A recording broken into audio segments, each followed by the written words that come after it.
चालाक मुर्गे और गीदड़ की शिक्षाप्रद कहानी। एक गांव में एक मुर्गा रहता था। वह रोज सुबह बांग देकर गांव वालों को जगाया करता था। एक दिन एक गीदड़ कहीं से घूमता हुआ गांव में आ गया। जब उसने मुर्गे को देखा तो उसकी लार टपकने लगी। वह सोचने लगा, वाह, क्या शानदार मुर्गा है। अगर इसका मांस खाने को मिल जाए तो मजा आ जाए। वह तरकीब सोचने लगता है ताकि किसी तरह मुर्गे को दबोचकर पेट पूजा कर सके। उसने मुर्गे को बहला फुसलाकर अपने काबू में करने का निश्चय किया और उसके पास पहुंचकर बोला, मित्र, मैं तुम्हारी आवाज सुनकर तुम्हारे पास आया हूँ। तुम्हारी आवाज बहुत ही सुरीली है, कानों में मिश्री घुल जाती है। मन करता है दिन भर सुनता रहूं। क्या तुम एक बार मुझे अपनी सुरीली आवाज सुनाओगे?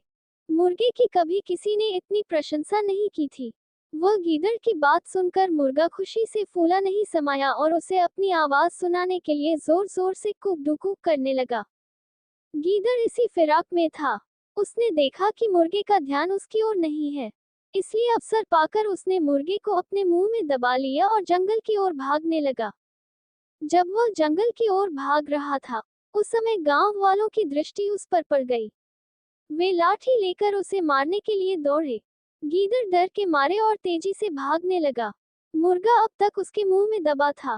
तब तक उसने उसके चंगुल से बचकर निकलने का एक उपाय सोच लिया था। वह भागते हुए गीदड़ से बोला, देखो गीदड़ भाई, ये गांव वाले मेरे कारण तुम्हारा पीछा कर रहे हैं। वे तब तुम्हारा पीछा करना छोड़ेंगे जब तुम उनसे कहोगे कि मैं तुम्हारा हूँ, उनका नहीं। ऐसा करो, तुम उन्हें बोल दो। गीदड़ मुर्गे की बातों में आ गया और पलटकर बोलने के लिए अपना मुंह खोल लिया। लेकिन जैसे ही उसने मुंह खोला, मुर्गा उड़ गया और गांव वालों के पास चला गया। इस तरह अपनी चतुराई से उसने अपनी जान बचाई। सीख: संकट के समय बुद्धिमानी से काम लेना चाहिए।